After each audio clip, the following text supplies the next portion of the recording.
आइए देखते हैं अपना एग्जाम्पल 12। क्या कह रहे हैं वो आपसे, if the sum of the first 14 terms of an AP is 1050, ठीक है, and its first term is 10, find the 20th term.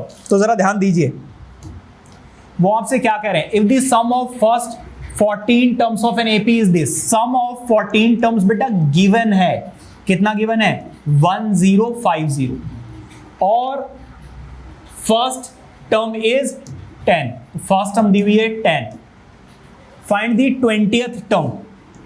आपको क्या बतानी है बेटा, 20th टर्म बतानी है, इसका मतलब n की वैल्यू कितनी दे दी 20। अब बेटा मेरी बात जरा ध्यान से सुनिएगा, देखो सम ऑफ 14 टर्म्स का फॉर्मूला क्या होगा, n/2 2a plus n-1 into D, यही तो फॉर्मूला लगेगा। इसकी वैल्यू आपको कितनी दी हुई है 1050, एनी प्रॉब्लम। n की वैल्यू कितनी है बेटा 14/2, 2a की वैल्यू कितनी है 10 प्लस 20 क्यों, यहां पे देखो सम ऑफ 14 टर्म्स दिया हुआ है ना, वो तो बाद में निकालना है।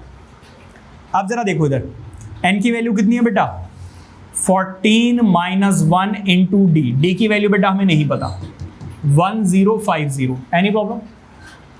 यहां पर आ जाएगा बेटा आपका 7, यहां पर कितना आ गया 20, यहां पर कितना आ जाएगा 13d 1050। ये देखो 7 मल्टीप्लाई हो रहा है, उधर जाकर क्या हो जाएगा डिवाइड, तो यहां पे क्या बचेगा 20 प्लस 13d 1050 डिवाइडेड बाय कितना आ जाएगा बेटा 7। इसको सॉल्व कीजिए, सॉल्व करो कितना आ जाएगा 7 1 जा 7, 7 5 जा 35, 150 आ गया।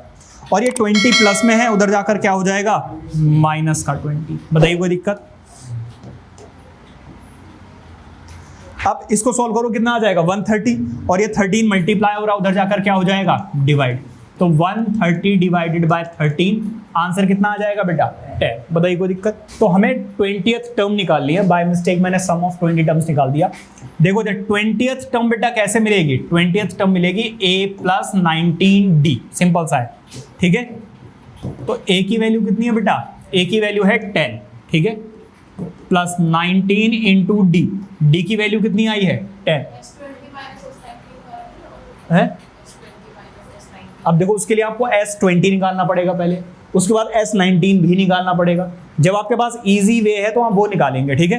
तो ये देखो हो गया 190 प्लस 10 कितना हो गया 200। सो 20th